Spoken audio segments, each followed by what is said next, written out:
गंवार पति। एक लड़की की शादी उसकी मर्जी के खिलाफ एक सीधे साधे लड़के से की जाती है, जिसके घर में एक माँ के अलावा और कोई नहीं है। दहेज में लड़के को बहुत सारे उपहार और पैसे मिले होते हैं। लड़की किसी और लड़के से बेहद प्यार करती थी। लड़की शादी होके अपने ससुराल आ गई। सुहागरात के वक्त लड़का दूध लेके आता है तो दुल्हन सवाल पूछती है अपने पति से। एक पत्नी की मर्जी के बिना पति उसको हाथ लगाए तो उसे बलात्कार कहते हैं या हक। पति कहता है आपको इतनी लंबी और गहरी बातें बोलने की जरूरत नहीं है, बस दूध लाया हूँ पी लीजिएगा, हम सिर्फ आपको शुभ रात्रि कहने आए थे, कह के कमरे से निकल जाता है। लड़की मन मार कर रह जाती है, क्योंकि लड़की चाहती थी कि झगड़ा हो ताकि मैं इस गंवार से पीछा छुटा सकूं। उसके बाद है तो दुल्हन, मगर घर का कोई भी काम नहीं करती, बस दिन भर ऑनलाइन रहती और न जाने किस किस से बातें करती। मगर उधर लड़के की माँ बिना शिकायत के दिन भर चूल्हा चौका से लेकर घर का सारा काम करती, मगर हर पल अपने होठों पर मुस्कुराहट लेके फिरती। लड़का एक कंपनी में छोटा सा मुलाजिम है और बेहद ही मेहनती और ईमानदार। करीब महीने भर बीत गए मगर पति पत्नी अब तक साथ नहीं सोए। वैसे लड़का बहुत शांत स्वभाव वाला था, इसलिए वह ज़्यादा बातें नहीं करता था। बस खाने के वक्त अपनी पत्नी से पूछ लेता था कि कहाँ खाओगी, अपने कमरे में या हमारे साथ। और सोने से पहले डायरी लिखने की आदत थी, जो वह हर रात को लिखता था। वैसे लड़की के पास एक स्कूटी थी, जिससे वह हर रोज बाहर जाती थी। पति के ऑफिस जाने के बाद और पति के वापस लौटते ही आ जाती थी। छुट्टी का दिन था, लड़का भी घर पे ही था, तो लड़की ने अच्छे भले खाने को भी गंदा कह के माँ को अपशब्द बोल के खाना फेंक देती है। मगर वह शांत रहने वाला उसका पति अपनी पत्नी पर हाथ उठा देता है, मगर माँ अपने बेटे को बहुत डांटती है। फिर लड़की को बहाना चाहिए था झगड़े का जो उसे मिल गया था। वह पैर पटकती हुई स्कूटी लेके निकल पड़ती है। लड़की जो रोज घर से बाहर जाती थी वह अपने प्यार से मिलने जाती थी। लड़की भले छुटकारा चाहती थी लड़के से, मगर उसे पता था कि हर लड़की की एक हद होती है, जिसे इज्जत कहते हैं, वह उसको बचाए रखी थी। इधर लड़की अपने प्यार के पास पहुंचकर कहती है अब तो एक पल भी उस घर में नहीं रहना है मुझे। आज उस गंवार ने मुझ पर हाथ उठा के अच्छा नहीं किया। लड़का अरे तुमसे तो मैं कब से कहता हूँ कि भाग चलो मेरे साथ कहीं दूर, मगर तुम हो कि आजकल पे लगी रहती हो। लड़की शादी के दिन मैं आई थी तो तुम्हारे पास, तुम ही ने तो लौटाया था मुझे। लड़का खाली हाथ कहाँ तक भागेगे, तुम ही बोलो। मैंने तो कहा था कि कुछ पैसे और गहने साथ ले लो, तुम तो खाली हाथ आई थी। आखिर दूर एक नई जगह में जिंदगी नए सिरे से शुरू करने के लिए पैसे तो चाहिए ना। लड़की तुम्हारे और मेरे प्यार के बारे में जानकर मेरे घर वालों ने बैंक के पासबुक, एटीएम और मेरे गहने तक रख लिए थे, तो मैं क्या लाती अपने साथ। हम दोनों मेहनत करके कमा भी तो सकते थे। लड़का खाली हाथ भागते तो ये इश्क का भूत 2 दिन में उतर जाता समझी।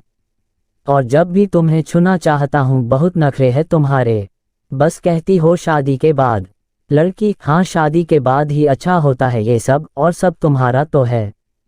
मैं आज भी एक कुंवारी लड़की हूँ, शादी करके भी आज तक उस गंवार के साथ सो न सकी, क्योंकि तुम्हें ही अपना पति मान चुकी हूँ। बस तुम्हारे नाम की सिंदूर लगानी बाकी है, बस वह लगा दो, सब कुछ तुम अपनी मर्जी से करना। लड़का ठीक है मैं तैयार हूँ, मगर इस बार कुछ पैसे जरूर साथ लेके आना। मत सोचना हम दौलत से प्यार करते हैं, हम सिर्फ तुमसे प्यार करते हैं। बस कुछ छोटी मोटी बिजनेस के लिए पैसे चाहिए। लड़की उस गंवार के पास कहाँ होगा पैसा, मेरे बाप से 3 लाख रुपए ऊपर से मारुति कार ली है, बस कुछ गहने हैं वह लेके आओगी आज। लड़का लड़की को होटल का पता देकर चला जाता है। लड़की घर आके फिर से लड़ाई करती है, मगर अफसोस वह अकेली चिल्लाती रहती है, उससे लड़ने वाला कोई नहीं था। रात 8 बजे लड़के का मैसेज आता है व्हाट्सएप पे कि कब आ रही हो। लड़की जवाब देती है सब्र करो कोई सोया नहीं है, मैं 12 बजे से पहले पहुंच जाऊंगी, क्योंकि यहाँ तुम्हारे बिना मेरी सांसें घुटती है। लड़का ओके जल्दी आना, मैं होटल के बाहर खड़ा रहूंगा बाय।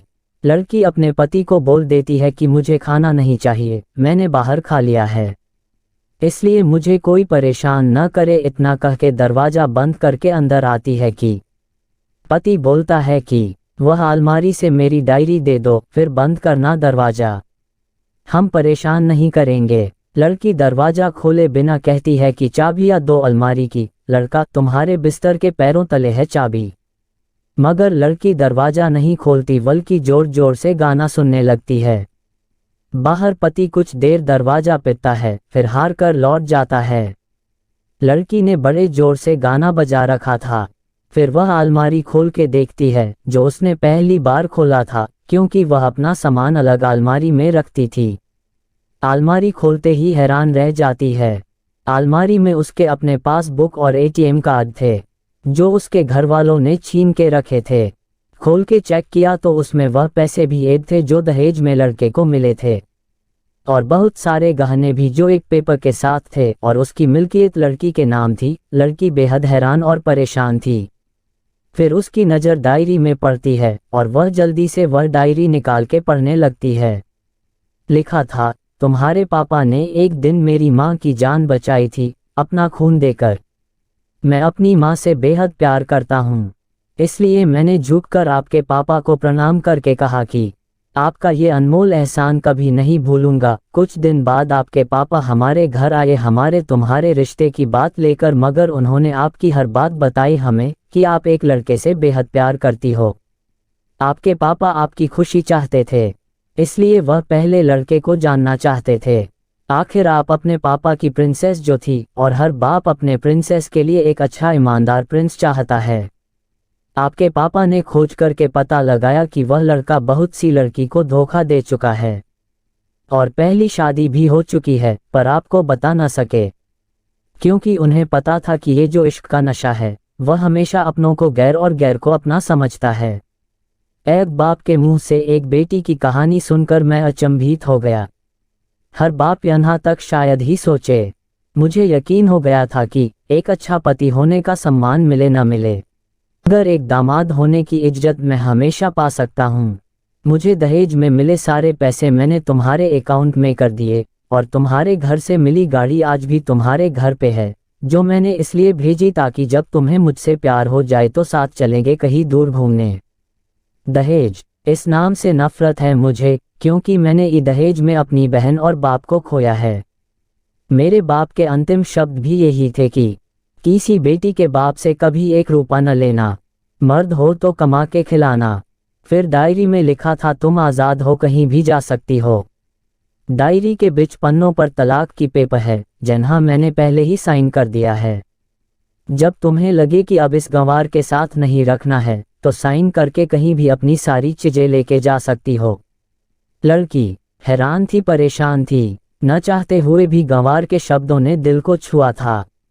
न चाहते हुए भी गंवार के अनदेखे प्यार को महसूस करके पलकें नम हुई थी। आगे लिखा था, मैंने तुम्हें इसलिए मारा क्योंकि आपने माँ को गाली दी, और जो बेटा खुद के आगे माँ की बेइज्जती होते सहन कर जाए, फिर वह बेटा कैसा। कल आपके भी बच्चे होंगे, चाहे किसी के साथ भी हो, तब महसूस होगी माँ की महानता और प्यार। आपको दुल्हन बना के हमसफर बनाने लाया हूँ, जबरदस्ती करने नहीं। जब प्यार हो जाए तो भरपूर वसूल कर लूँगा आपसे। आपके हर गुस्ताखी का बदला हम शिद्दत से लेंगे हम आपसे। गर आप मेरी हुई तो। लड़की का फ़ोन बज रहा था जो वाइब्रेशन मोड पे था। लड़की अब दुल्हन बन चुकी थी। पलकों से आंसू गिर रहे थे। सिसकते हुए मोबाइल से पहले सिम निकाल के तोड़ा, फिर सारा सामान जैसा था वैसे रख के न जाने कब सो गई पता नहीं चला। सुबह देर से जागी तब तक उसका पति ऑफिस जा चुका था। उसने पहले नहा धोकर साड़ी पहनी, लंबी सी सिंदूर डाली अपनी मांग में, फिर मंगलसूत्र, जबकि पहले एक टीकी जैसी साइड पे सिंदूर लगाती थी ताकि कोई लड़का ध्यान न दे, मगर आज 10 किलोमीटर से भी दिखाई दे ऐसी लंबी और गाढ़ी सिंदूर लगाई थी। फिर किचन में जाके सासू माँ को जबरदस्ती कमरे में लेके तैयार होने को कहती है, और अपने गंवार पति के लिए थोड़े नमकीन, थोड़े हलवे और चाय बना के अपनी स्कूटी में सासू माँ को जबरदस्ती बिठाकर फिर रास्ते में सासू माँ को पति के ऑफिस का पता पूछकर ऑफिस पहुँच जाती है। पति हैरान रह जाता है पत्नी को इस हालत में देखकर। पति, सब ठीक तो है ना माँ? मगर माँ बोलती इससे पहले पत्नी गले लगाकर कहती है कि अब सब ठीक है, आई लव यू। ऑफिस के लोग सब खड़े हो जाते हैं तो दुल्हन कहती है कि मैं इनकी धर्मपत्नी हूँ, बनवास गई थी, सुबह लौटी हूँ, अब 1 महीने तक मेरे पतिदेव ऑफिस में दिखाई नहीं देंगे। दुल्हन क्योंकि हम लंबी छुट्टी पे जा रहे साथ साथ। पति पागल, दुल्हन आपके सादगी और भोलेपन ने बनाया है। सभी लोग तालियां बजाते हैं और दुल्हन फिर से लिपट जाती है अपने गंवार से, जहाँ से वह दोबारा कभी भी छूटना नहीं चाहती। बड़े कड़े फैसले होते हैं कभी कभी हमारे अपनों की, मगर हम समझ नहीं पाते कि हमारे अपने हमारी फिक्र खुद से ज़्यादा क्यों करते हैं। माँ बाप के फैसलों का सम्मान करें, क्योंकि ये 2 ऐसे शख्स हैं जो आपको हमेशा दुनियादारी से ज़्यादा प्यार करते हैं।